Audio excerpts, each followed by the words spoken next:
Hi, welcome to BikeSocial. I'm Michael Mann, and I've just got back from southern Spain where I was with Honda testing their new Africa Twin Adventure Sports, new for 2018. So Honda are celebrating the 30th anniversary of the Africa Twin, having introduced the model in 1988. But this year, for 2018, they've got a much bigger, butcher, beefier, taller, with longer range bike, which is called the Adventure Sports. So the 21st century Africa Twin was brought to us a couple of years ago at the beginning of 2016 and has been a super successful machine ever since, both available in both manual and DCT, the clever automatic box modes. And they've sold 25,000 in Europe, 51,000 worldwide, and just last year it was the third best-selling motorcycle over 500cc, behind the Yamaha MT-07 and of course the BMW R1200 GS.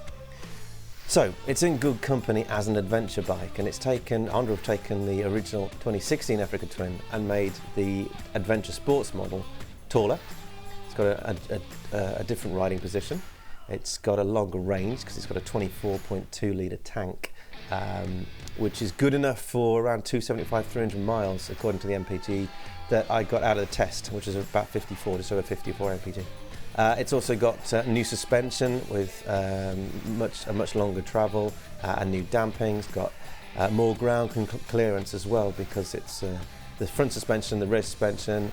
Got 20 mil extra on the base model Africa Twin. Well, the seating position is super huge. It's 50 mil up on the standard bike, and that makes it 920 mil. So I'm 6 foot tall. Yeah, I could just about get both feet flat on the ground.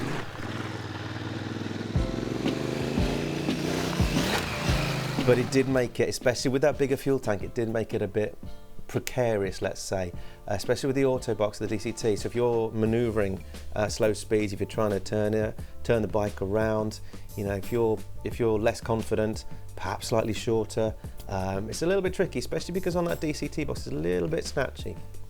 The bike's got a new ride-by-wire throttle, or throttle-by-wire is what Honda call it. So yes, it does smooth it out. It's got a slight refinement to the airbox as well.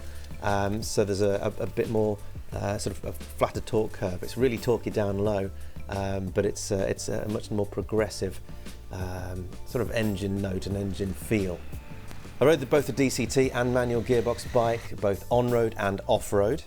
And it's definitely off-road bias, especially with that height, especially with the ability of that beautiful parallel twin 998cc engine, which is an absolute gem. Ideal really for climbing up hills. I much prefer the manual version off-road. Just gave me a bit more control with the clutch and with the gears, because the DCT of course allows you to, whether it's in drive mode or any of the 3S for sport modes, or even you can override them and use the two buttons on the left hand side, plus and minus, which I much preferred actually on the road. So having the DCT box in manual mode, but overriding it with the plus and minus like a sequential gearbox. Because there's also an auto blipper on the downshift as well, which is lovely, especially coming out from second to first. They've revised the exhaust note as well, so it's a bit more barky. Just gave me a little buzz, especially when it came down from second to first. So the new Adventure Sports model is available in dealerships right now at $12,599 for the manual version and an extra £950 on top of that for the DCT. Now, I had a quick think about what its rivals were, and what Honda have got here is a brilliant motorcycle that has its own personality. It's not pretending to be anything else. It's not like it's a touring bike pretending to be an adventure bike.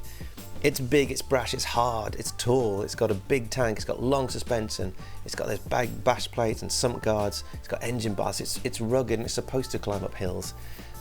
It's practical enough to go around the town if that's what you require, but I'd probably stick to the original version, which has been updated for 2018 with some of the extra little trinkety bits that I've spoken about already. 21-inch front and 18-inch on the rear. And where does it fit? Well, BMW's new for 2018 F850 GS Sport is going to be a good rival. It'll be a little bit cheaper. It'll make about the same power at 94 brake horsepower. It'll probably be a little bit lighter, and that's mainly because it's got a much smaller fuel tank. KTM's 1090 Adventure R again, and Triumph's new Tiger 800, the XCA model.